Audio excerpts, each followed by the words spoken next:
Bien, buenos días, amigas y amigos, compañeras y compañeros. Bien, esta mañana estamos aquí citados para un acto que va a ser muy fructífero. Le damos la bienvenida a Patricia Escalona. Este acto, esta conferencia que vamos a tener, se inscribe en nuestros ciclos sobre diálogos feministas y además, con más razón aún, entrando ya en el mes de marzo y estando casi en vísperas del 8 de marzo. Y además con el debate feminista pues muy vivo, no solo en la sociedad y en los medios de comunicación, sino en el seno mismo del Gobierno de España.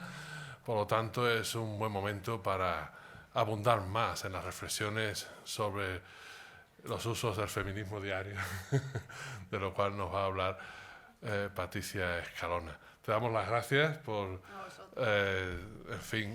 traernos tus reflexiones y contar con tu presencia, haciendo el esfuerzo de venir a nuestra Facultad de Filosofía y Letras de la Universidad de Granada. Por lo tanto, nuestra bienvenida y nuestro agradecimiento hay que hacerlo constar de manera muy, muy enfática, ¿no? Bien, y en este acto, como en todos, pues la tarea de nuestra vicedecana de Cultura e Investigación, la profesora Ana Gallego, es fundamental. Ella ha invitado a Patricia. Ella nos va a presentar a su persona, su trayectoria, su obra, y nos va a introducir así en quien nos va a regalar su conferencia, que a buen seguro vamos a disfrutar. Así que, venga, y muchas gracias a todos vosotros y a todas vosotras por estar aquí con lo que ya es un éxito de público, que será un éxito de crítica dentro de poco. No sabía yo que tú me vas a presentar a mí. Sí, claro. Hombre, por favor, Patricia Escalona. Muchas gracias, señor decano. Muy buenos días, bienvenidas y bienvenidos, como ha dicho el decano, al acto de celebración del Día Internacional de las Mujeres de la Facultad de Filosofía y Letras, en el que se enmarca la conferencia de hoy, que se titula Manual de Uso, el feminismo diario, que dictará Patricia Escalona, editora y autora feminista, con la que tenemos el honor y el inmenso placer de contar hoy en nuestro centro, y a la que la entrada, pues, como ha dicho el decano, le agradecemos que haya aceptado nuestra invitación para estar aquí con nosotras, reivindicando la pluralidad de feminismo. Supongo que habéis visto el cartel de la actividad con todas esas Fs de muchos diferentes tipos, la pluralidad de mujeres y de cuerpos feminizados que convivimos y que luchamos día a día para alcanzar la transformación social por venir. Yo voy a ser muy breve.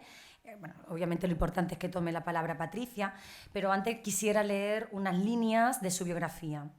Con una experiencia en el mundo editorial de más de 20 años, Patricia Escalona empezó su trayectoria en el mundo editorial en Ediciones B, primero como asistente del departamento y después como editora de diferentes colecciones. Formó parte del lanzamiento de Suma de Letras, Punto de Lectura, y tras un periodo en Nueva York, trabajando en The New Press, volvió a Barcelona para incorporarse como socia fundadora de Roca Editorial. Después se encargó de la colección marcadamente feminista de Malpaso y actualmente desarrolla su actividad como freelance y como directora, curadora del Festival Literario, de ese pedazo de festival, capítulo 1 del Matadero de Madrid. Ella es la de Miurga.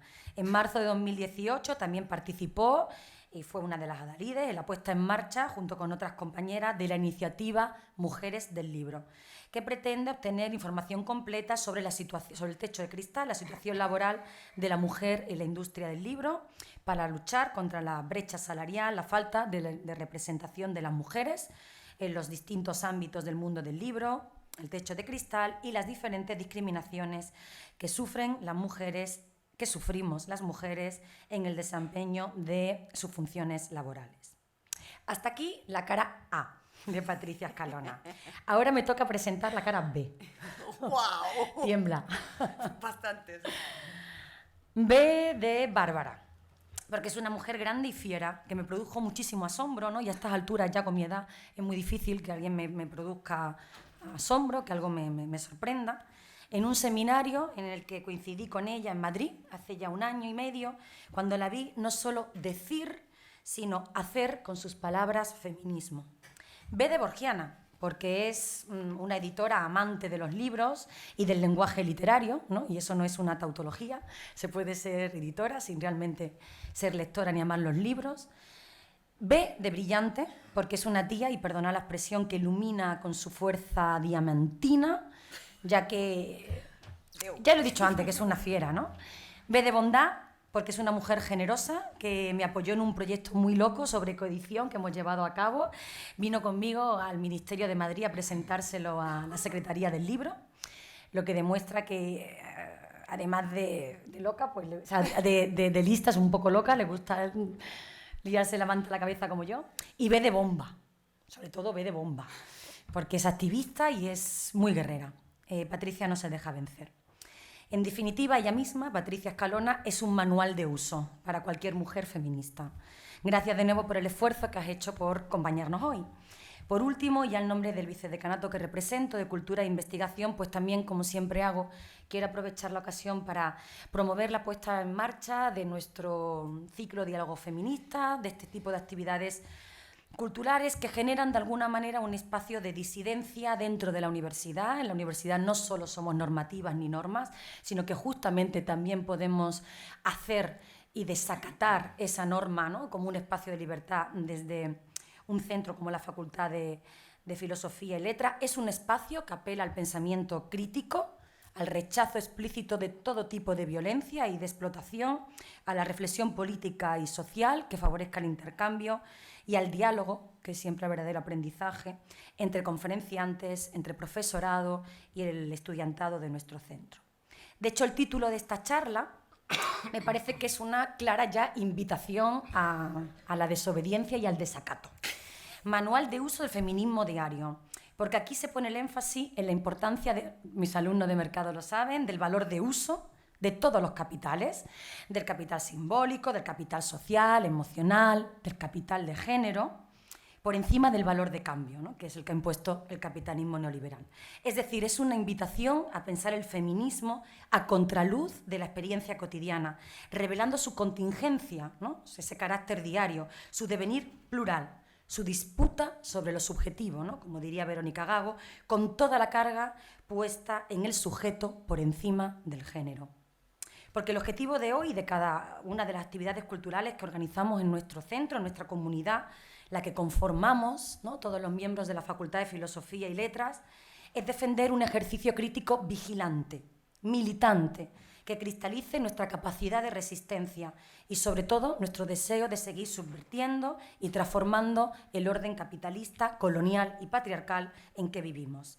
Diversas y unidas, no seremos vencidas. Y sin más, pues con mucho gusto le cedo la palabra a Patricia y pido que la recibamos con un fuerte, fuerte aplauso.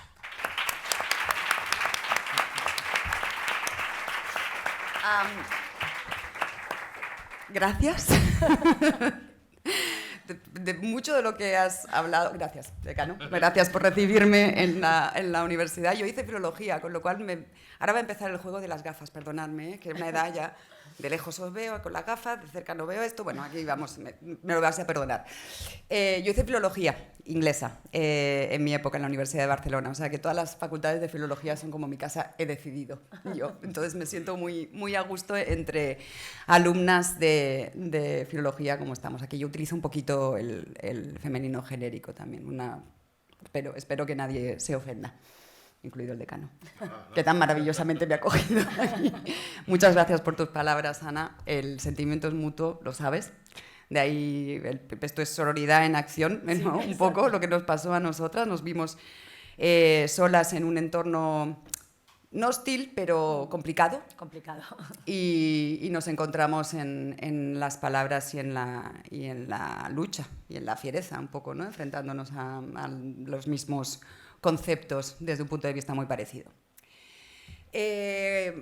Como bueno, ella ya ha definido un poco lo que yo hago o he hecho hasta ahora. Además, he escrito un libro que se llama Juegos Reunidos Feministas, que pretendía, en clave de humor, acercar el feminismo a través de los juegos, a través de actividades. Había de todo, hay de todo. El libro sigue estando por ahí, imagino, no sé.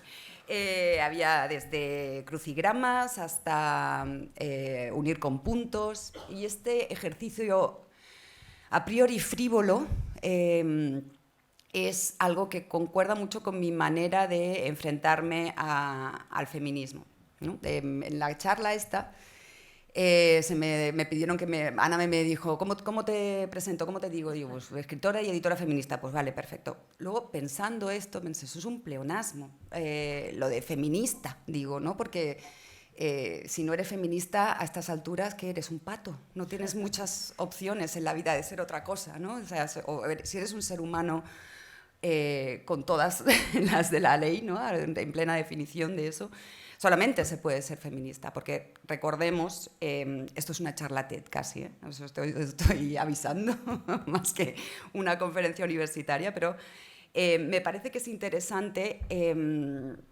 recordar la base de todo esto, ¿no? Lo que define al feminismo, que muchas veces se nos olvida, que es el movimiento económico, político y social que busca la igualdad entre hombres y mujeres. Es muy simple y muy difícil de entender, por lo que nos están demostrando a ciertos partidos políticos que lamentablemente tenemos muy instalados ya en las altas esferas. Creo que es una premisa general de la que todas debemos partir y creo que es muy interesante establecer también con el manual de uso del feminismo, a lo que quise referirme es, lejos de intentar enseñaros a vosotras nada, sois estudiantes, tenéis las armas y tenéis el conocimiento como para iros a la biblioteca y leer todo lo que tengáis que leer y queráis leer. Por cierto, al final, si a alguien le interesa, he recopilado unos cuantos libritos que a mí me parecen interesantes, por si alguien los quiere tener, muy contenta le daré los títulos para que ahondemos más en algunos de los temas de los que voy a hablar. Entonces, como yo no os voy a enseñar nada desde el punto de vista que vuestros profesores os pueden enseñar, no estoy cualificada para ello. Lo que sí que puedo hablar es de mi propia experiencia. De lo que sí que puedo hablar es de mi uso diario del feminismo. Y para eso, de lo primero que tengo que partir es de algo que justamente me ha enfrentado Ana en su presentación, y es la sensación constante que sufre cualquier mujer que está enfrentada a tener una voz y a una cara pública, y yo soy de las afortunadas que no muevo los hilos, más que estar muy presente, ¿no? Estas ocasiones son pequeñas en realidad. Yo de aquí no voy a salir con 25.000 troles, porque mi público es una audiencia entregada. Ya, vosotros habéis venido aquí porque os interesa de lo que voy a hablar, podéis no estar de acuerdo, podéis dormiros porque los temas ya os los sabéis, pero en principio no tenéis por qué atacarme. Hay muchas mujeres en este mundo que vosotros sabéis que en redes sociales sufren continuamente ataques de una agresividad y de una violencia salvaje a los que no tendrían que estar expuestas. Y lo sufren exclusivamente por ser mujeres. Pero bueno, una de las cosas que ha hecho Ana es presentarme en estos términos tan laudatorios y tan bonitos. Pero yo todo el rato lo que estaba sintiendo es la constante de la inseguridad y de no ser suficientemente adecuada y estar sufriendo el síndrome de la impostora al cubo. Eso lo sufro yo, que llevo ya unos cuantos artículos, un libro, 20 años de experiencia en el mundo editorial, 5 editando libros feministas, o sea, que he leído todo lo que se puede leer. Pues lejos de acallar esa voz impertinente o de mandarla a la mierda tras un intercambio de 5 minutos de insultos acalorados, que es lo que me permito antes de que me suba la tensión y acabemos todos en el hospital, porque esto me puede pasar, lejos de acallar esa voz, lo que hago es dejar que salga el arco y la flecha. Y entonces dejo que me dispare y me llega la flecha justo al corazón cuando alguien me pregunta ¿desde cuándo soy feminista? Que ya de entrada es una pregunta absurda, pero bueno, ¿desde cuándo soy feminista? Y me encuentro justificándome a mí misma. Me encuentro continuamente justificando, recordando, pues yo discutía cuando era pequeña con mis tíos y discutía con mi padre, intentaba afirmar que no, que mi voz tenía importancia, porque a pesar de ser la más jovencita y mujer, tenía algo que decir. Y, a ver, como si yo tuviera que justificarme ante nadie y recordar todas y cada una de las veces en que, sin tener el discurso articulado que tengo hoy en día, tenía que defenderme. Y esto lo siento con esa simple pregunta. Otra vez, la flecha me llega también cuando recuerdo la veintena de agresiones sexuales de las que habré sido víctima en mi vida. Bueno, igual exagero un poco, serán 50 más bien. Agresiones sexuales, el que he sufrido en mi vida. Y como yo, todas y cada una de las que estáis aquí. No, yo he sufrido como me acorralaba un señor en el... esto fue muy gracioso. Perdonad, estoy saltando. Una vez vi en Twitter alguien que se quejaba de lo del manspreading, ¿sabéis lo que es, no? Cuando un hombre ocupa demasiado espacio en un transporte público normalmente. Y ese señor que en aquel momento hacía ese tuit decía que las mujeres lo que hacemos es poner la bolsa al lado o nos sentamos en la parte de fuera de los autobuses cuando hay 2 plazas. Y hubo alguien que le contestó, y esto viene a colación de lo que os voy a contar ahora, eso es porque cuando nos hemos sentado cerca de la ventana, alguien nos ha agredido sexualmente. A mí me ha pasado eso. Y no fui consciente de que eso me había sucedido hasta que leí la contestación que alguien le hacía. Un hombre intentó, yo llevaba la falda del uniforme del colegio, con lo cual debía tener 11, 12 años, y un hombre me metió la mano y me di cuenta tarde y no sabía qué hacer, y entonces me levanté corriendo, le obligué a que se moviera, pero logré escapar, pero ese hombre me estaba metiendo mano en el autobús. ¿Cómo estás? Bueno, sumar y seguir, no os voy a dar más ejemplos porque tenéis todas suficientes, y los hombres que estáis aquí estoy seguro de que habéis estado expuestos ya, o espero que lo hayáis estado, a las conversaciones en que estas cosas han salido, porque yo creo que es importante que las sepáis. Y lo digo porque también por experiencia propia me he dado cuenta de que muchos hombres son absolutamente ignorantes ante estos hechos y no tienen ni idea de lo que supone ser mujer a diario. La flecha, vuelvo a la flecha, también me alcanza cuando pienso, bueno, es que a lo mejor empecé muy tarde en todo esto del feminismo, ¿no? Entonces, no estoy yo no tengo nada que contar, no sé por qué me llaman a mí para venir a la tercera universidad más importante del país a dar una conferencia, ¿por qué coño me están llamando?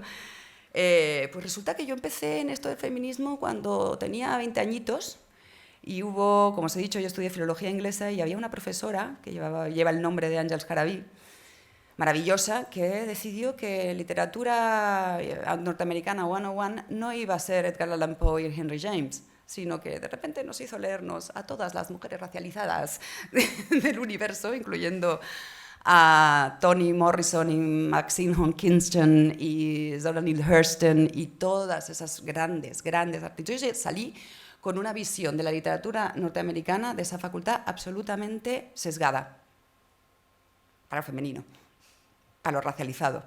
Yo los señores blancos no los toqué hasta que de repente alguien me empezó a hablar de repente Pope, sí, el poeta aquel, ¿no? ¿Cómo se llamaba el cuervo aquello? Esto era, no tenía ni idea de eso y así salí de la facultad gracias a esta señora. Y también me hace plantearme si soy lo suficientemente buena el hecho de que nunca he formado parte de asociaciones feministas. Fundé una, pero nunca he formado parte de asociaciones feministas. No he pagado las cuotas de ningún partido y hasta me he perdido alguna manifestación del 8M. Todo esto es para daros que os deis cuenta, ¿no? También, como me he tenido que dar cuenta y me tengo que repetir a mí misma todos los días, que esa exigencia parte de algo muy chungo, parte de algo muy imbricado en mi cabeza y en la de todos nosotros. Nosotras. Y es que no somos suficientes, nunca somos suficientes, ni siquiera para tener el carnet de feminista. Entonces, lo que me hace plantearme es lo que estaba haciendo durante todo ese tiempo en que yo pensaba, bueno, a lo mejor deberías haber estado haciendo algo más. Lo que estaba haciendo era construir mi carrera, enfrentarme al casposismo redundante que hay en mi profesión, la de edición, que parece muy, muy cool, sobre todo cuando tienes editores como los nuestros. Esto es algo que hablábamos antes, pero no lo es una carrera muy, muy jodida y lo hemos pasado las mujeres que hemos crecido en ella también realmente mal y no nos hemos dado cuenta hasta mucho más adelante. Es tan complicada que esto es algo que hablamos en la conferencia aquella en que estábamos Ana y yo, que el gremio de editores no nos ayuda a conseguir datos sobre la brecha salarial. No sabemos. El 80% del mundo editorial está formado por mujeres, y con esto me refiero no solamente a editoras, sino a las personas, a los comerciales que llevan los libros a las librerías para que se acaben vendiendo, a las personas de marketing, a secretarias, administración. Eso es el 80% de la fuerza laboral del mundo editorial somos mujeres y el 20% hombres, y cuando llegamos a los puestos directivos esa proporción se invierte. El 20% está ocupado por mujeres de los puestos directivos y el 80% por hombres. No hemos conseguido que Mujeres del Libro se ha quedado en stand-by por estas cosas, porque es muy difícil acceder a esa información. Nos la niegan, nos la privan. Entonces, lo que estaba haciendo yo durante todo este tiempo de sentirme inadecuada era construir esa carrera en un mundo hostil. Y años más tarde, habiendo ya puesto mi experiencia en perspectiva y habiendo trabajado en pos de lo que yo creo que junto a la ecología es la revolución a la que nos estamos enfrentando como la humanidad en este siglo XXI, yo creo que ya puedo decir que no me siento una buena feminista, tampoco. Con lo cual, como no hay manera de superar esto, por mucho que yo lo intente, lo que hago es lo contrario, que es llevar a cabo ciertas estrategias, ¿no? Como sigo pensando que no he leído lo suficiente, que no he apoyado lo suficiente, que no me he metido en suficientes peleas, que no es suficiente, que soy una mala feminista, como diría Roxane Gay, que no sé si la habéis leído, pero su libro Mala feminista es un compendio maravilloso de todas las contradicciones en las que entramos por las imposiciones sociales, y una reflexión que nos lleva a la empatía, que está súper bien, y además es una tía que escribe desde el punto de vista de hoy en día, no está escribiendo sobre el pasado, no está hablando de luchas pasadas, sino está hablando de luchas del siglo XXI. Lo que os estaba diciendo, ¿no? El enfoque práctico, las pequeñas estrategias, el manual de supervivencia pasa por algo que también otra mujer negra estableció y habló de ello en sus escritos. ¿Conocéis a Audre Lorde? ¿Os suena? Es una también poeta, ensayista norteamericana. Aquí se ve un poquito, perdonadme, pero os juro que puedo tener más referentes hispanoamericanos, pero mi formación es la que es, y el acceso que tuve al feminismo fue a través de las norteamericanas. Audre Lorde es una autora, poeta, ensayista afroamericana, ya muerta, de los 70, segunda ola del feminismo. Y una de las cosas de las que habló en su momento, siendo revolucionaria, era el self-care, el autocuidado. Esto no es irse a un spa, que también, a ver, si os queréis ir a un spa, que es un masaje, también nos sirve como autocuidado.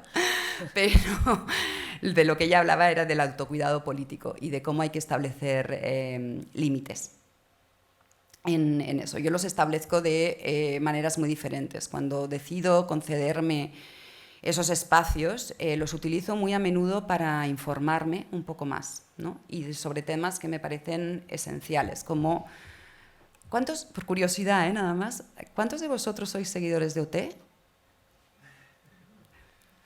¿Habéis visto la charla que dio Ana Pacheco? Entonces esto os va a sonar, ¿vale?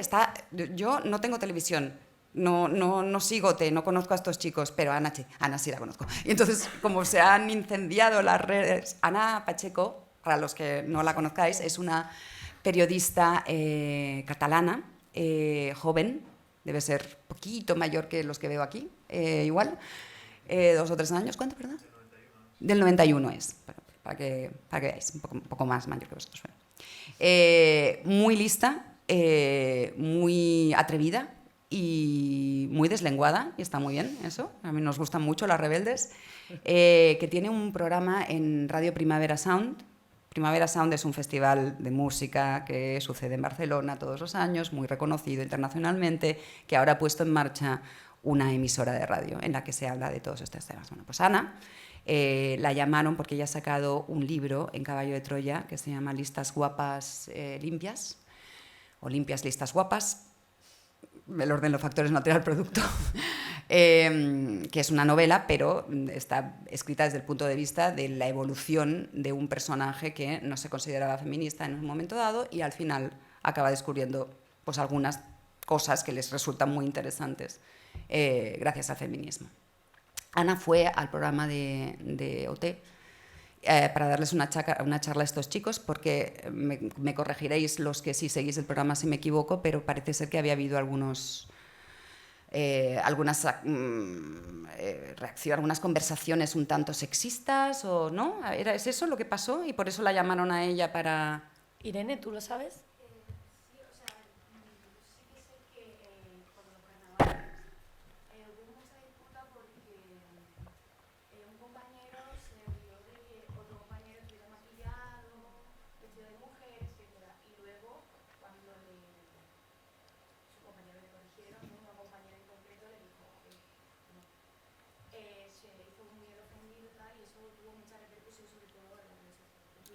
Exactamente. Y entonces vino ella... Y entonces esta chica, Ana Pacheco, fue al programa y todo esto viene a colación porque una de las cosas de las que yo trato de aprender en estas jornadas de autocuidado que me dedico de vez en cuando es sobre un concepto que ella manejó en esa charla que se llama interseccionalidad. ¿No estáis familiarizados con ella? ¿Familiarizadas? ¿No? ¿Algunos no? Bueno, pues... ¿Tú sí? Sí, sí. Vale. Porque si no, te echo de la mesa, ¿eh? Saco aquí. Te examino, hombre. La interseccionalidad es tratar el privilegio... bueno, no, a ver, ¿cómo es? El reconocimiento de la diferencia dentro de la igualdad, digamos. O sea, nosotros queremos un mundo feminista, queremos un mundo en que todos tengamos los mismos derechos. Lo que no hacemos es partir desde el mismo punto. Es decir, yo no parto desde el mismo punto que una mujer negra de mi generación o una mujer gitana, ¿no? En este país tenemos inmigración racializada de muchos países diferentes, pero tenemos un problema congénito que es la raza gitana, los roma, que no los tratamos ni los tenemos en consideración, ni en este país se tiene en cuenta ninguno de sus reclamos, que son muchos, variados y razonables. O sea, el grado de discriminación al que esa gente, esa minoría se tiene que enfrentar a diario se nos escapa todo. Entonces, yo puedo hablar de mi problema de ser mujer y decir, a mí se me está discriminando, pero es que hay gente que sufre una discriminación mayor, incluso, ¿no? No todos partimos del mismo. Eso es la interseccionalidad, el feminismo interseccional. Intentar tener en cuenta problemas de raza, problemas de clase también, sobre todo. Mi privilegio, o sea, yo soy una mujer privilegiada en tanto en cuanto nací en una ciudad como Barcelona, en una familia de clase media. Por lo tanto, mi experiencia no es comparable a la de alguien que ha habitado en un suburbio de Madrid. O sea, ella, esa persona, esa mujer, probablemente va a tener muchos más problemas que yo. Entonces, yo no soy nadie para hablar de cuáles son sus problemas. Otra vez, Roxane Gay aparece también como un referente cuando habló en un momento dado de su mala feminista. Tiene mucho sentido porque lo que ella decía era que también el privilegio y la discriminación es circunstancial, o sea, no podemos hacer carreras con respecto a esto, no puedo decir, ¿sabes? Yo estoy más oprimida que tú y él está menos oprimido, no, o sea, hay hombres que probablemente están más oprimidos que yo, que soy mujer. Difícil, pero bueno, un hombre gitano probablemente debe estar más oprimido que yo, seguro, de buen seguro.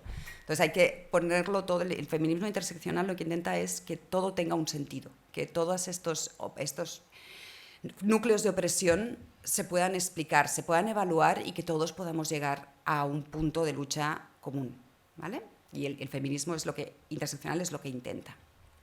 Espero haberme explicado mínimamente bien. Una de las cosas que se puede hacer, por ejemplo, con esto, con cuestión de las mujeres racializadas o los grupos racializados, es parar y escuchar. Nosotros no somos como blancos, no veo aquí nadie... Bueno, es igual, si lo sois o no lo sois, pero que no podemos hablar por la voz de una persona racializada. Entonces, lo que hay que hacer en estos casos es parar, escuchar, cederles el micrófono y que hablen, ¿sabes? O hacer el esfuerzo de que en festivales como el que yo he montado haya por lo menos representación. No siempre es fácil, pero hay que buscarse la vida para eso también, ¿no? Para que haya otras voces hablando. Estas mujeres y estos hombres experimentan más racismo, más clasismo, más homofobia. O sea, estamos hablando de grupos que conforman lo que decimos que es el feminismo interseccional. Las personas discapacitadas son otro grupo, otra minoría que también sufren una opresión añadida, las mujeres discapacitadas. Las trabajadoras domésticas, como las Kellys, el grupo de las Kellys las conocéis, ¿no? Que están trabajando por obtener unos derechos mínimos de dignidad laboral. Esto es una de las cosas que hago, aprender sobre eso, hacer un esfuerzo por seguir a personas en redes sociales, a personas de otro color y de otras, y que tengan otras luchas, ¿no? De las que yo pueda aprender también, y que me toque callarme a mí un poco, como mujer de 45 años, blanquita y burguesa. Otra de las cosas que hago también es aprender sobre el feminismo estético, que para mí es una de las máximas contradicciones a las que nos enfrentamos las mujeres hoy en día. Y aquí espérate, os quería enseñar esto, que me pareció un resumen maravilloso.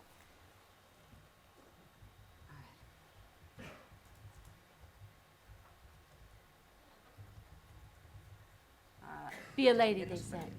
Your skirt is too short. Your shirt is too low. Don't show so much skin. Cover up. Leave something to the imagination. Don't be a temptress. Men can't control themselves. Men have needs. Look sexy. Look hot. Don't be so provocative. You're asking for it. Wear black. Wear heels. You're too dressed up. You're too dressed down. You look like you've let yourself go. Be a lady, they said. Don't be too fat. Don't be too thin. Eat up. Slim down. Stop eating so much. Order a salad. Don't eat carbs. Skip dessert. Go on a diet. God, you look like a skeleton. Why don't you just eat? You look emaciated. You look sick. Men like women with some meat on their bones. Be a size 0. Be a double 0. Be nothing. Be less than nothing. Be a lady, they said. Remove your body hair. Bleach this, bleach that. Eradicate your scars. Cover your stretch marks. Plump your lips. Botox your wrinkles. Lift your face. Tuck your tummy. Perk up your boobs. Look natural. You're trying too hard. You look overdone. Men don't like girls who try too hard. Be a lady, they said. Wear makeup. Highlight your cheekbones. Line your lids. Fill in your brows. Lengthen your lashes. Color your lips. Powder, blush, bronze, highlight. Your hair is too short. Dye your hair, not blue. That looks unnatural. Look young. Old is ugly. Men don't like ugly. Be a lady, they said. Save yourself. Be pure. Don't be a whore. Don't sleep around. Men don't like sluts. Don't be a prude. Don't be so uptight. And smile more. Pleasure men. Be experienced. Be sexual. Be innocent. Be dirty. Be the cool girl. Don't be like the other girls. Be a lady, they said. Don't talk too loud. Don't talk too much. Don't be intimidating. Why are you so miserable? Don't be a bitch. Don't be so bossy. Don't be so emotional. Don't cry. Don't yell. Don't swear. Endure the pain. Don't complain. Fold his clothes. Cook his dinner. Keep him happy. That's a woman's job. You'll make a good wife someday. Take his last name. You hyphenated your name. Crazy feminist. Give him children. You don't want children? You will someday. He'll change your mind. Be a lady, they said. Don't get raped. Don't drink too much. Don't walk alone. Don't go out too late. Don't dress like that. Don't get drunk. Don't smile at strangers. Don't go out at night. Don't trust anyone. Don't say yes. Don't say no. Just be a lady, they said. Bueno, ¿qué hacemos? A mí me pareció muy interesante este vídeo porque de repente resumía de una manera muy gráfica y muy potente lo que supone la presión. Uy, esto también es muy interesante, pero no lo vamos a ver ahora, ¿no? Porque todo bien, René. Muy guay lo tuyo, nos ha molado mucho. ¿Cómo paro esto aquí? Nos ha molado mucho. ¿Habéis visto este vídeo? La admisión de la debilidad y de la vulnerabilidad. Me parece maravilloso ese señor de Calle 13, por favor. que ahora se avergüenza de las canciones de Calle 13, es como de, no, tenemos que hablar de esto también, ¿eh? Tú y yo, no vas a dejar de tocar el Atrévete porque subo yo al escenario y la liamos. ¿No? Mal, la letra mal, admítelo, vale, lo tenemos ya intelectualizado, tócala. Esto es básicamente lo que yo digo, escribí todo un texto al respecto de esto, en contestación a Vargas Llosa. O sea, yo me quedé cuando el otro decía, es que no podemos, no vamos a poder leer Lolita. Pues claro, podemos leer Lolita, atontado, pues claro que podemos leer Lolita. Podemos leer Lolita y la podemos criticar desde el feminismo y desde nuestro conocimiento. Vas a venir tú a decirme lo que puedo leer, lo que no puedo leer, ya, otra vez, ¿no? Pero desde yo, ¿no? Como feminista, te digo, no estás la aquí, pero es que es verdad, estoy muy harta ya. Total, que muy bien, René, ¿dónde estábamos? En el feminismo estético. Entonces, ¿qué hacemos, no? ¿Cuál es nuestra...? Pues lo mismo que a Vargas Llosa, hay que decir, lo intelectualizo. Yo lo asumo que pienso en lo que significa la estética para mí y decido qué es lo que quiero hacer. Lo que no podemos hacer de ninguna manera, o lo que yo no he hecho tampoco, es dejar de plantearme cada puñetero momento por qué decido nunca salir a la calle sin los labios pintados de rojo. Por lo que sea, es mi cosa, ya está. Pero al mismo tiempo, hace unos meses decidí dejar de teñirme el pelo. Por razones políticas, básicamente. Económicas también, porque era un pastizal mensual bastante importante. Pero básicamente eran por razones políticas, ¿no? Decidí que mis canas eran tan válidas en mi cabeza de, como os he dicho, 45 años, como lo es en la cabeza de un señor de 45 años. Y a él jamás se le iba a criticar y a él jamás se le iba a reclamar nada. Y yo tuve que aguantar estas navidades como mi madre, que es una santa señora dulcísima y la adoramos todos, pero tiene estas cosas de señora mayor. Que me tuviera que decir, nena, malagueña, nena, va a estar muy mayor, ¿eh? Se te va a ver muy mayor. Yo no sé, ¿eh? Tú haz lo que quieras, que yo ya sabes que yo a ti no te puedo decir nada porque tú vas a hacer lo que te dé la gana, pero yo de ti, de verdad. Y yo le dije, pues nada, mamá, como lo tenemos muy aceptado, esto de que yo voy a hacer lo que me da la gana, vete asumiéndolo que estas no se tiñen más. Esto es lo que yo hago, o sea, reflexiono sobre mis elecciones y eso es lo que me da validez para poder luego hacer, escoger, ¿no? En mi cabeza funciona un poco como Picasso.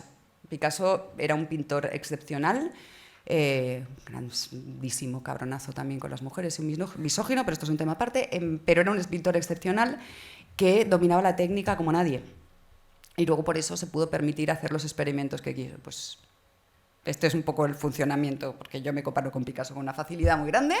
Este es un poco el funcionamiento que hay. ¿Qué más?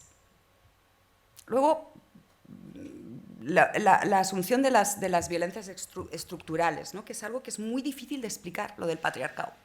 O sea, es un palabra que utilizamos continuamente, el heteropatriarcado, y lo tenemos como muy, ¿no?, en la boca todo el rato las feministas, pero luego cuando hay que bajarse a la tierra y definirlo en concreto, es muy difícil porque es un ente que casi está viviendo una viscosa que nos toca a todas y que es muy difícil de identificar. Lo vemos en pequeñas cosas, ¿no?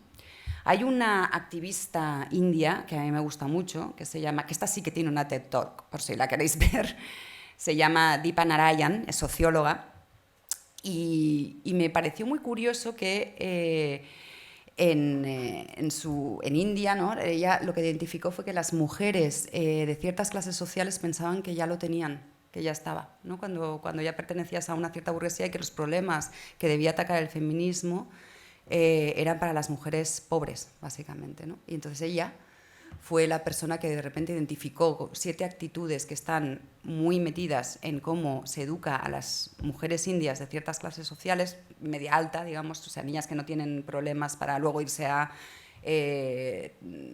estudiar a Estados Unidos y a Inglaterra, digamos, ¿no? Que estudian en inglés, o sea, son niñas de clase alta. Y esta tía lo que hizo fue identificar como 7 actitudes, ¿no?, que se seguían dando en la educación de las niñas hoy en día y que las jóvenes que ahora iban a convertirse en las líderes de su país todavía tenían asumidas. Como una era la importancia del cuerpo y de su reconocimiento, ¿no? A las niñas allí se les niega el hecho de que tengan un cuerpo, ¿no? no se les aprecia, no se habla de ese cuerpo, no se les toca, entonces hay una negación del cuerpo de la mujer, no del hombre, no del niño, digamos, de la niña y no del niño. También hay una tendencia, y esto lo que define ella pasa en la India, pero yo creo que aquí también, aquí sigue sucediendo, aquí todavía hemos crecido con muchas cosas, como el silencio, ¿no? Lo que se estaba diciendo antes, mi padre, otro santo varón también, pero una de las cosas que me decía muy a menudo, que yo tengo muy marcada, es: cállate, que tú eres el último mono. Cierto, era la tercera de 3 hijos y muy pequeña en comparación con los otros 2 que habían... que eran mucho mayores que yo, pero esa mierda se te queda en la cabeza y luego tienes que lucharla y luego tienes que contradecirla, y contradecir a tu padre no es fácil, sobre todo si es una buena persona, en términos generales. Entonces eso, el silencio, la falta de voz es algo que nos imponen, ¿no? A las mujeres más que a los chicos. De hecho, a mí me lo siguen imponiendo hoy en día. Todavía me dicen: es que gritas mucho. Poco, diría yo, que grito. Bueno, ya hablaremos de eso. Luego el hecho de agradar a todo el mundo, ¿no? Entonces, no, que todo el mundo esté a gusto, que todo el mundo... Y aquí en Andalucía, y me vais a permitir que lo diga, se ve mucho más, porque yo, que vengo de una doble cultura, ¿no? Vengo de mis padres andaluces, que se mudaron a Cataluña, yo nací en Cataluña. Entonces he crecido en las familias de mis amigas catalanas, yendo allí, viendo unos comportamientos que yo no vivía en casa, eran diferentes. Y esta cosa del agradar a todo el mundo está, a mi parecer, mucho más evidenciada en Andalucía, por ejemplo. Que las mujeres tenemos que ser más serviles, que las mujeres tenemos que ser más agradables, que las mujeres tenemos que estar siempre pendientes de todo el mundo a tu alrededor. Y esto es algo que las catalanas tienen una cierta, pequeña, tampoco es que, pero tienen una cierta ventajita sobre nosotras. He tenido un momento de pánico aquí, vale. La negación de la sexualidad. Esto, obviamente, desde la regla, que es algo de lo que no se habla, no vaya a ser que alguien le dé algo. La sangre, Dios mío. Desde eso, desde el momento que te conviertes en una mujer, desde te empiezas a sangrar, ya todo cambia, todo a tu alrededor cambia. Es como, bueno, vamos a relajarnos un poco también. Fue muy gracioso, antes de ayer hice una charla en un instituto y al final del libro, del mío, hay una que les llamó mucho la atención. Hay una parte que está plastificada en la que, me van a disculpar, García Lorca, que lo tengo ahí, todo el mundo nos enseña a comer un coño, básicamente. O sea, la cosa es que hay unas instrucciones de uso para hacer un cunilingus como Dios manda. Ya está, o diosa manda. Esto es una broma más de las muchas que hay en el libro, pero tiene un sentido, y es reivindicar esa sexualidad, reivindicar el placer femenino como algo que forma parte del feminismo también, que es algo que se nos ha negado, que es algo que se sigue negando por culpa de el porno, ¿no? que es horrible. Si alguien ha tenido que estar... Bueno, yo voluntariamente no me expongo a ese tipo de imágenes, pero te llegan, ¿no? Te llegan mierdas y te llegan artículos incluso en los que se habla de el tipo de vejaciones a las que se somete a las actrices de cine para adultos, y es realmente horrible. Entonces esto les hacía mucha gracia a los chicos y a las chicas, obviamente, porque de repente hay como una vulva dibujada a tamaño natural, ¿sabes? Y está plastificado como para que puedas pasar la lengua, todo esto. Entonces era toda su... Entonces te das cuenta, ¿no? del momento que esta gente que tiene 15 años todavía hablaba de sexo con una vergüenza porque es algo que no está asumido. El sexo es algo que forma parte como de otro mundo, de otra galaxia, ¿no? Y para ellas más todavía. Ellos hacían la broma de gallitos, ¿no? Esta absurda, estos adolescentes, con los dibujos. Ellas estaban que se morían de vergüenza, no sabían dónde meterse, ¿no? Era como, chicos, de verdad, separad. Y cuando las intenté hacer hablar a ellas, no hubo manera. De ese tema no hablamos. La sexualidad femenina. Y otra cosa que me alucina a mí es el enfrentamiento al que ¿no? La otra cosa que identificó esta socióloga india fue cómo nos enfrentan entre nosotras, cómo nosotras nos convertimos en nuestras peores enemigas Y esto las mayores lo saben mejor que las más jóvenes. Vosotras habéis crecido ya en una generación en que la sororidad no es un término ajeno, es un término que sabéis qué significa, lo habéis vivido, incluso aunque suponga a veces un esfuerzo, ¿no? Como de... porque claro que hay gente con la que no te vas a llevar bien, claro que hay gente que no te va a caer bien y puede ser que sea una mujer y todo, estas cosas pasan, pero a veces nos esforzamos, ¿no? Como para intentar que el hecho de que esa mujer no sea la razón por la cual te vas a enfrentar a ella, sino que haya otras que puedas justificar y tal. Y esto es algo que la competición entre mujeres, tú lo has mencionado antes, ¿no? La competición entre mujeres se vive y se palpa y se enseña desde pequeñas. Y entonces tenemos que hacer un esfuerzo muy grande para poder salir de eso. Cuando yo empecé con 29 años a trabajar de directora editorial en Roca, estábamos en una sala muy grande y había mi jefa en aquel momento, estaba casada y tiene un marido que trabajaba y tenía una agencia de comunicación. Y él tenía una empleada que era una mujer maravillosa, que se llama Nuria Padrós, y nos juntaron a las dos en la misma sala porque en aquel momento tocaba compartir espacios. Y el comentario de ese señor, que se llama José San Clemente, fue 2 gallinas en un gallinero, ya veremos qué va a pasar. Lo que pasó fue que Nuria y yo somos las mejores amigas hoy en día, que esta mañana hemos estado hablando sobre la conferencia que ella tiene que ir a dar, que se va a enfrentar con la Lomana, que presenta Cayetana Álvarez de Toledo, y tía, dame datos, tía, dame datos. O sea, esto es porque se ha convertido como una super jefaza de una super agencia de publicidad y de repente la llama para esto y dice, ya que se enfrenta a todo con la alegría con la que se enfrenta.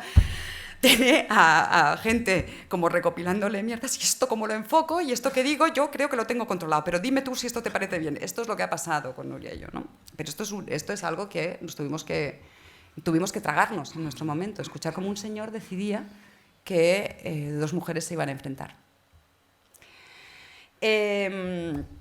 Y luego, otra de las cosas que ella identifica también es la dependencia económica y emocional, ¿no? Que sufrimos las mujeres. Es curiosísimo esto, ¿no? En la India ella decía que claro, cuando tu mundo se desarrolla alrededor de cómo conseguir comida o de lo que se va a cenar esa noche o qué ha hecho el niño o la niña en el colegio, no sé qué, no sé cuántos, lo que pasaba es que al final los hombres que estaban casados con ellas decían que sus esposas eran aburridas. Pues claro, o sea, si te pasas todo el día que no tienes ni un segundo para poder desarrollar ninguna de tus capacidades, ni investigar, ni leer, ni hacer nada, y tu mundo estás obligada a que se centre en algo tan aburrido como es la vida doméstica, en exclusiva. O sea, una cosa es que te guste, puede ser, ¿por qué no? Pero en exclusiva no. La gente somos poliédricos, somos seres poliédricos y tenemos otras necesidades. Entonces estos señores decían que sus mujeres eran aburridas y entonces es cuando se echaban amantes y todas estas cosas, ¿no? Todos los clichés que podamos sacar de todo esto. Todo esto, ya paro, ya está, porque esto es un manual personal perfectamente transferible. Quien quiera adoptar alguna de las cosas que yo hago para cuidarme, alguno de los límites que establezco, me parece fantástico y estaré encantada de compartirlo con vosotros. Pero cada una de vosotras tenéis que hacerlo por salud, porque es muy cansado esto. Si estáis realmente metidas en esto a diario, te agotas y necesitas establecer estos límites y necesitas estos momentos de autocuidado que cada una puede emplear. Como he dicho antes, si tu autocuidado es irte a un spa, bien, o sea, ya me da por pensar, porque no paro, pero no sé, un masaje tampoco está mal. Entonces cada una que escoja, y lo que os decía antes, en mi recorrido me han ayudado muchas voces esenciales y estoy perfectamente encantada de daros algunas referencias si las queréis, si las necesitáis. Y muchísimas gracias. Lo que queráis preguntar, aquí estoy. Muy bien.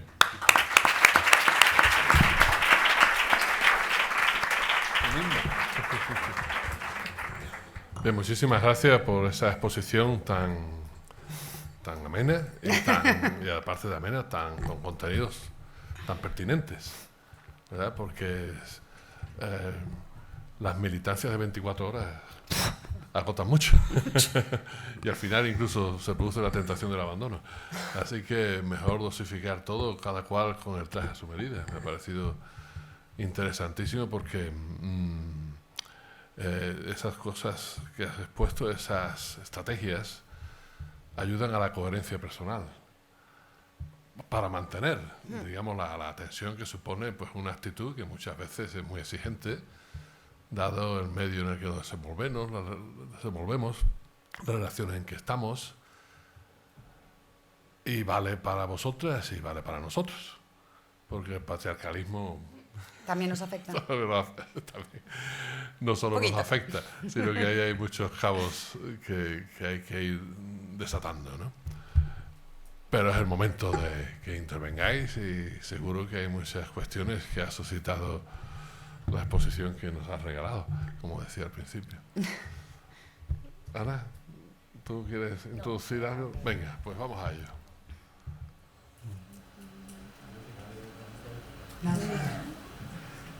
Pues aprovechando que tienes la formación del mundo del libro, me da curiosidad que estaba pensando que en el mundo literario español, como bueno, tú bien lo has dicho, ¿no? Que el 80% de las trabajadoras son mujeres y en cambio los puestos directivos editoriales suelen estar copados por hombres. Pero estaba pensando por qué en las agencias literarias no pasa eso. Pero la mayoría de la gente literaria del mundo español son mujeres.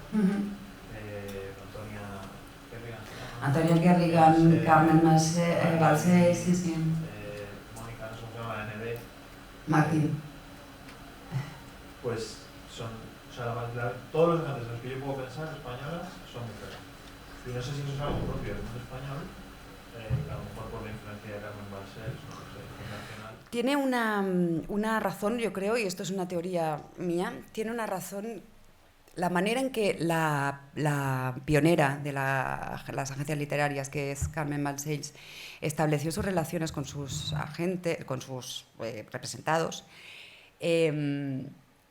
es muy sexista también. O sea, era una señora que lo que hacía era llevárselos a comer, alimentarlos, todo hombres, además. En principio era la mamá grande, exactamente. Entonces, el tipo de relación o el tipo de dinámicas que se establecieron marcadas por lo que hacía Carmen Balcells, que le funcionó como... Todo esto era una estrategia, la tía era muy lista, pero muchísimo. Y fue la primera, la pionera en todo esto. Lo que ha creado es la idea generalizada de que otra de las cosas que nos pasa a las mujeres es que parece que los cuidados recaen sobre nosotras necesariamente, ¿no? Entonces la manera en que hay que tratar a los autores, hay que mimarlos, hay que estar por ellos, hay que, en lugar de tener una relación puramente comercial o transaccional, que podría darse el caso, hay que cuidar mucho la parte personal.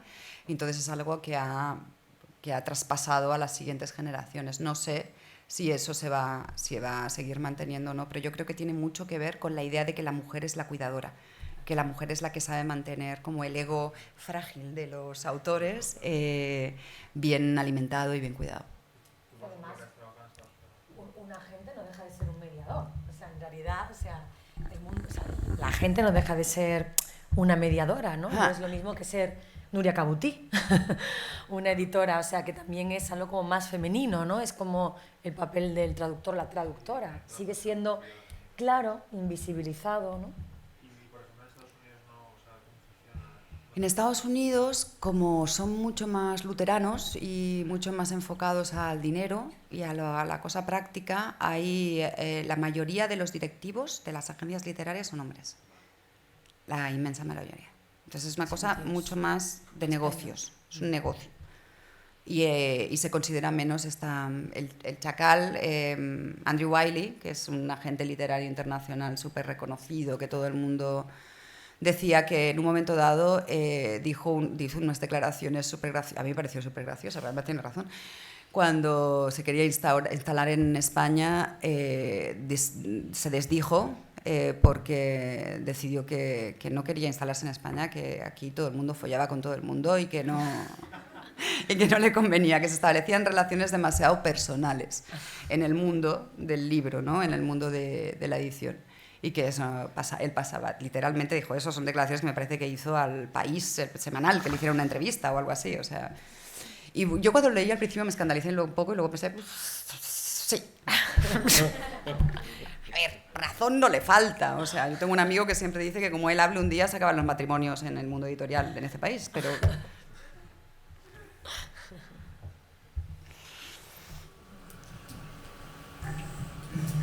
Sí, yo quería hacer un pequeño comentario respecto al feminismo interseccional, ¿no? Porque aunque es cierto que estamos tratando desde los nuevos feminismos abarcar todas las distintas formas de opresión, siento que yo tengo una cruzada personal con una de ellas, ¿no? Que viene a confirmar la necesidad del feminismo interseccional. Sería la cruzada específica de ver cómo el colonialismo, como el surgimiento de América como espacio, ¿no? Ha fundado, al fin y al cabo, la idea de futuro dentro de la sociedad occidental, ¿no?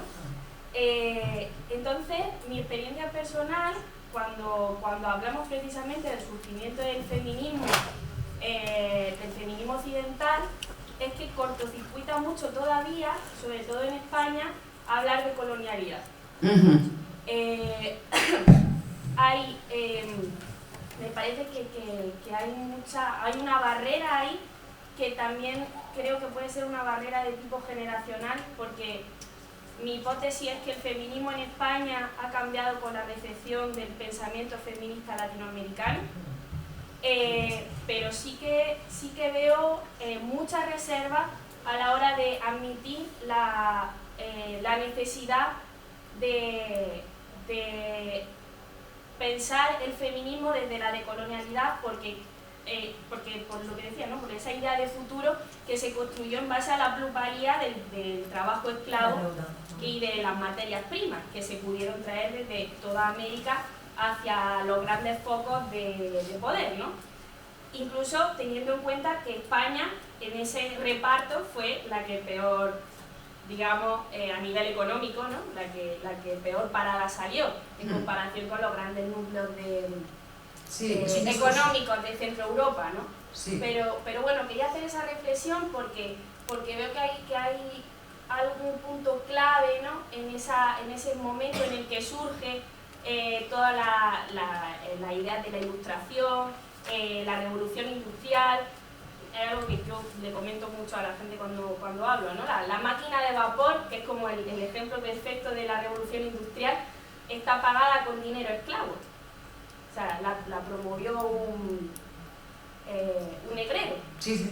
¿no? Y veo todavía esa barrera. Particularmente en España, sí. Hay otros países de tradición colonialista, como Inglaterra, por ejemplo, en que ese discurso es una sandía que abrieron, un melón que abrieron hace muchísimo tiempo y que lo están explorando desde diferentes puntos de vista. La propia ganadora del Booker Prize de este año, Bernardine Evaristo, la novela que ha escrito habla de eso continuamente. En España nos cuesta revisarnos en términos generales.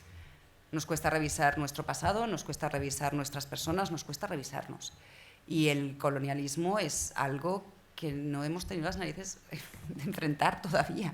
O sea, las salvajadas que hicimos y cómo eso nos hace ver a nuestras hermanas latinoamericanas ahora mismo, está ahí, es un tema que no se habla. Es que sigue existiendo el colonialismo. Hombre, claro, por supuesto. Claro, es que pensar desde el neocolonialismo me parece básico. Claro. Y ellas mismas, la acogida, la percepción, y tú lo sabes eso, ¿no? La percepción que tienen en Latinoamérica de España es demasiado amable, diría yo, todavía a día de hoy. Todavía una autora o un autor latinoamericano no se considera autor casi publicado, a no ser que publique en España. esto sigue sucediendo, ¿no? Pero Este eso tipo de... por los grandes conglomerados, ¿no? En realidad, o sea, porque No, siempre han porque- estado en... o sea, No, la porque verdad. es su ambición, o sea, es una ambición asumida, ¿no? Que ellos tienen también. Sí, pero porque Ellos no pueden hay publicar- mercado propio. Nosotros hemos hecho que se balcanice y al no haber un mercado propio Pero cada vez hay latinoamericano... más. Porque ahora se está creando en Cono Sur justamente una Pero distribuidora. hace años de esto, hace Sí. años en que yo, cuando iba a Latinoamérica en viajes, en expediciones como editora, y me presentaban mis compañeras y compañeros editores sus líneas, tenían autores propios de literatura comercial, de literatura seria, de narrativa, de no ficción, de un montón de cosas. Sobre todo había mucha no ficción porque eran temas más locales, ¿no? Pero también empezaba a haber mucha narrativa y eran autores que aquí no llegaban. O sea, los sellos, los mismos. Lumen en Latinoamérica publicaba unas cosas allí y otras aquí. Es que yo creo que ahí el boom tuvo muchísimo que ver y además somos la entrada, o sea, las traducciones pasan por España. Sí, pero Somos la es un entrada a efecto Europa. del colonialismo Del todavía. claro que sí. O sea, nosotros seguimos siendo la madre patria. ¿Es la madre de quién, tío? O sea, es una madre abusadora en cualquier caso, ¿no? Incluso estamos viendo un rebrote del pensamiento hispanófilo. Bueno, hay un libro que ha sido un bestseller que José Luis Villacaña ha contestado. La verdad es que no me acuerdo de la autora, seguro que nos puede ayudar el decano. ¿Cómo es? Hispanofobia, ¿no? Se llama. Imperiofobia, sí. Imperiofobia, La eso. crítica de la leyenda negra, claro, muy traída a beneficio de un nacionalismo feminista marcadamente acentuado. Sí. Roca Varia, eso. Pero es un libro que ha despertado mucha simpatía en muchos ámbitos, incluso del progresismo español. Sí, sí, para colmo ha tenido una Daniel Bernabé también, es feminista todo. Perdón. No, que luego tuvo una segunda parte que es afrancesado, donde hay una crítica, bueno, pues a todo un sector de pensamiento ilustrado que no era suficientemente español. Sí, pero pesa la colonialidad del poder, como dirían algunos latinoamericanos, sigue pesando porque no reconocemos el pasado colonialista que tuvimos ni la posición de subordinación neocolonial en la que estamos, que es el reverso. Sí, es que yo he estado haciendo una pequeña conferencia sobre esto y a mí me han llevado a decir expertas feministas que no podemos seguir hablando de algo que pasó hace 500 años. Es que la colonialidad del poder es actual. No Claro, es yo hace decía, ¿qué 500 está años. pasando ahora? No estamos hablando, o sea, la colonialidad está presente, no es algo que haya desaparecido, que pasó en el 1520 cuando entró Cortés en Tenochtitlan y se acabó, Ahí no está. hace 500 años. Pues sí, la repercusión de eso es que la interseccionalidad que mencionaba, hay un sector del medio ambiente provincia que le cuesta mucho trabajo. Nos cuesta a todos revisarnos, o sea, nos cuesta a todos de repente mirar y pensar, estoy haciendo algo mal. A unas más que a otras, obviamente, no sé, a alguien que está continuamente metida en ese, incluso a mí, que como os he dicho, tengo una especie de histeria continua con respecto a cómo me comporto, qué hago, qué he dicho, cómo tal, estoy todo el rato cuestionándome. Incluso a mí, si viene alguien y con toda la amabilidad del mundo me señala, esto lo estás haciendo mal, me va a picar, me va a doler, ¿eh? Y yo soy consciente de que tengo esa... Y como yo, mucha gente, entonces que te señalen algo que has hecho mal es muy jodido, es muy doloroso. Entonces, claro, si tú estás alzando un punto perfectamente... Bueno, por lo menos que habrá una discusión, ¿no?, al respecto, no que te lo nieguen de entrada porque no aceptan la premisa, ¿no, colega? Aquello tiene la repercusión hoy en día, y no lo digo yo sobre España y Latinoamérica, lo dicen los australianos sobre su pasado colonial de prisiones, lo dicen los irlandeses sobre los ingleses, lo dicen, o sea, los discursos están armados y bien planteados en otras muchas partes del mundo, o sea, no te nieguen la mayor porque no, es innegable. De todas formas, Elisa, yo creo que aquí está Carmen, que en la academia, el feminismo decolonial, bueno, ya Marcela Lagarde entró hace tiempo y ahora Rita Segato es, aquí en España, digo, en la academia, sí está muy instalado, o sea, es decir, ¿no? O sea, no está... Por lo menos, no sé, en Granada y en Madrid... Bueno, es que si lo comentaba yo el otro día en otra charla, que Rita Segato va a Madrid y llena, pero llena. Y Verónica Gago es también una rockstar, o sea... Pero que realmente hay como una... Sí que veo una ruptura, por eso decía que yo creo que la militancia española ha cambiado, ha dado un giro a través de la recepción de, por supuesto, de Marcela Lagarde, yo creo que la academia la sí. propia Silvia Federici, que tiene un pensamiento decolonial, aunque no sea latinoamericana, pero está en esa onda también. La cuestión del trabajo, las migraciones, está todo involucrado y se está trabajando desde ahí, las cosas más interesantes. Sí, pero luego veo discursos muy instaurados que piensan que el feminismo no puede ser antirracista. Discursos muy instaurados y muy seguidos. Entonces me sorprende que... ¿Cómo que el feminismo no puede ser antirracista? Bueno, yo creo que si me permitís, claro, decir eso llama la atención y es muy chocante, no puede ser, porque no habrá personas que se declaren tan explícitamente en esos términos, pero sí es verdad que hay un sector del feminismo que le cuesta asumir ciertos planteamientos de interculturalidad, por ejemplo, ¿sí? y que siguen pensando en un feminismo muy elaborado en términos, digamos, de un occidentalismo canónico. Totalmente. Bueno, lo que se llama feminismo liberal, sí, aunque se asuma desde determinadas posiciones de izquierda. Ahí, que yo llamo más bien feminismo neoliberal, porque sí, cuando asumen, o sea, cuando se habla de feminismo liberal, lo primero que hacen sí, estas señoras es decir, citar a Clara Campoamor y su colega. A ver, céntrate un poquito. El término liberal ha cambiado a lo largo de un siglo y medio. ¿Vale? Entonces, lo que tú estás queriendo reivindicar como liberal no era lo que decía Clara Campoamor. O sea, vamos a centrarnos en también cómo cambian, ¿no?, la definición de las palabras. Lo tuyo es neoliberalismo salvaje, mal. O sea, ¿no?, que es lo que estaba diciendo. Hoy está la de la que os he dicho antes, Cayetana, citando a Camille Paya, que ya, o sea, ya como concepto mal también, pero citando a Camille Paya como su guía y su faro y su todo, es como de, pero si no tienes... De verdad, te has leído una entrevista que le dieron a Paya hace un par de semanas o un mes y ya te piensas que esa es toda la lectura feminista que quieres tener. La Camille Paya y yo o sea, mal, yo no puedo con esta señora, nada. O sea, no sé, me he perdido. Sí. Eso. Al hilo de la... Claro, es eso.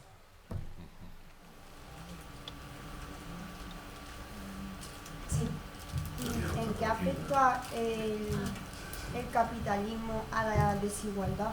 Más fuerte, por favor. ¿En qué afecta el capitalismo a la desigualdad? ¿En qué no afecta? Sí, pero ¿en qué más? ¿En qué más? El capitalismo propicia sistemas de opresión continuados y los propicia en sus agentes más débiles, que son, curiosamente, la gente más pobre y las mujeres. Esto, cuando tú tienes un sistema, por eso hablamos de la interseccionalidad también, cuando tienes un sistema, el feminismo tiene que ser interseccional, porque yo no puedo ser feminista y clamar ese feminismo a los 4 tiempos cuando tengo una señora que me está limpiando la casa sin seguro, no porque no esté, o sea, si tiene un trabajo y su trabajo es limpiar la casa, pues bueno, que tiene que estar convenientemente asegurada y convenientemente pagada, o hay otra que está, a la que yo estoy explotando como feminista burguesa blanca, para que me cuide a los hijos mientras yo me dedico a hacer mis viajes a Granada y a mis discursitos en la academia.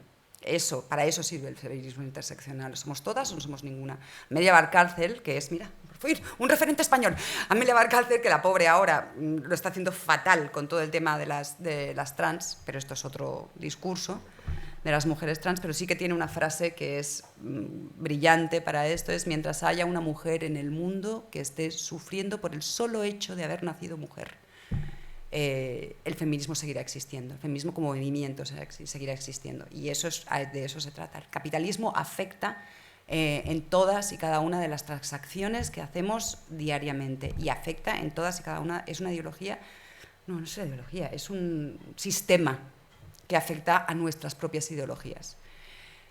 como recomendación para entender esto, que se explica infinitamente mejor que yo, pues tu compañera ha citado a Silvia Federici, Calibán y la bruja.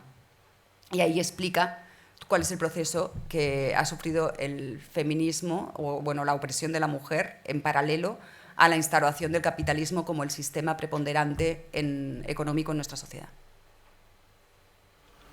Es que en cierto modo van de la mano, o sea, uno no puede existir sin el otro y los dos, o sea, el capitalismo y el patriarcado se unen para seguir perpetuando las opresiones que sufrimos al final, ¿no? Sí, pero una de las cosas que también defiende Federici es que en su momento las mujeres gozábamos de cierta independencia económica, o sea, podíamos habernos subido al capitalismo de otra manera, ¿no? Lo deja caer ahí, o sea, podríamos haber formado parte de esto, pero evidentemente el capitalismo se ceba en la opresión, claro, es como engorda. La opresión de las mujeres, la esclavitud, que es otra forma de opresión, obviamente, por tema de raza, y ahí es donde crecen las sociedades capitalistas, sí. Sí, Sam. Sí, que yo iba a decir que, bueno, en este mundo globalizado en el que vivimos, que hablamos de capitalismo y tal, pero que también hay otros sistemas patriarcales que no se ceban necesariamente del capitalismo, sino de otro tipo de sistemas económicos y que también perpetúan ese patriarcado. Entonces, aunque en nuestras sociedades sí que se establezca esa correlación, no deberíamos excluir otros sistemas patriarcales que tienen otros sistemas económicos y sociales. Pero el capitalismo también es social. ¿Cómo cuál? ¿Cómo cuáles? A ver, es que yo estudio antropología, entonces no debo poner ejemplos etnográficos. Seguro que mi profesora Carmen, seguro que sabe poner alguno mejor, pero lo quería puntualizar. Vale. Carmen, ¿cómo cuál? Por curiosidad, más que nada. Entiendo que hablas, bueno, pues la antropología se estudia otras sociedades que han existido en otro momento y que tienen una organización social y que no necesariamente la desigualdad se puede formar a partir de una organización económica capitalista. Pero son sistemas patriarcales también, como estaba diciendo tu alumno. Claro, es que aquí entendemos el patriarcado, que entendemos por opresiones y desigualdad. Entonces, muchas veces también miramos esa desigualdad desde nuestro propio sistema. En términos, quiero decir, pues en la antropología, esa mirada intercultural, pues te hace preguntarte muchas de las cosas que has planteado, desde nuestras propias categorías de análisis que aplicamos para mirar otras realidades. Entonces, igual que nuestro orden económico, el hecho de cuidar implica tener un lugar de reconocimiento, en todos los sentidos, no necesariamente el cuidar a las personas dependientes en otro sistema de organización social implica esa desigualdad. Quiero decir, es obviamente a lo que asistimos no son la globalización, ¿no? Del capitalismo, de unas nuevas formas de colonialidad, pero claro, esa mirada intercultural nos lleva también a algo que yo creo que es muy importante, ¿no? Que nos has trasladado, y es mirarnos y cuestionarnos de nuestros privilegios, ¿no? Porque estaba aquí todo el día. Pero bueno. No, hombre, me encanta aprender. Había más palabras pedidas, ¿no? Aquí en medio habéis levantado la mano. ¿Alguien que se ha arrepentido? ¿No? No, yo estaba por aportar en relación a lo del colonialismo. Que el año pasado fue el Congreso de la Lengua Española en Córdoba, en Argentina, y desde la Facultad de Letras hicimos como un contracongreso que también era como desde el feminismo y de cómo el colonialismo lingüístico ahora estaba tomando como las riendas de lo económico, enmascarando lo económico desde lo lingüístico y desde como una gran unión por la lengua, y que que allá el feminismo estaba muy metido en lo lingüístico y en lo colonial, y era como muy fuerte el movimiento, y surgió en realidad de agrupaciones feministas en la facultad. Aprovecho que tengo el micrófono para felicitaros, porque la que estáis liando en Argentina y en México... Ya está. Toda mi aportación a lo que acaba de decir. Porque además yo creo que es de los pocos discursos académicos que están publicando artículos con la E. A mí es que eso me alucina, ¿no? Me alucina, digo, madre mía. ¿Sabes? Que lo hagan en la academia. Yo, por ejemplo, ahí o sea, no me atrevería aquí a... O sea, es que las revistas buenas no te van a aceptar eso, o sea, y es alucinante. O sea, nuestra revista. Lo vamos a poner en letral. Todo con la E. En Córdoba. Toda la Argentina. No, pero esto es en la UBA. Yo lo sé en Puan, en las revistas están publicando también en Córdoba, fíjate, están publicando artículos. Pero claro, una cosa es que ya es un esfuerzo hablar con la E, lo hacen. Yo es que estuve en agosto el año pasado y me quedé alucinada, ¿eh? Realmente eran profesores, estudiantes, que todo el mundo. O sea, pero un porcentaje enorme hablando con la E. Pero yo decía, bueno, de aquí a realmente hacer la traducción al mundo de las revistas académicas es muy, muy difícil. Pues lo están haciendo. Pero claro, ellos tampoco se rigen por nuestra explotación de las revistas indexadas, del Q1, del Q2. Ellos no están esclavizados con eso también, hay que decirlo. Entonces, claro, no los miden por ahí. Su carrera académica, nosotras sí tenemos que someternos a eso. ¿Alguna cuestión más? ¿Nada más? Pues muchísimas gracias.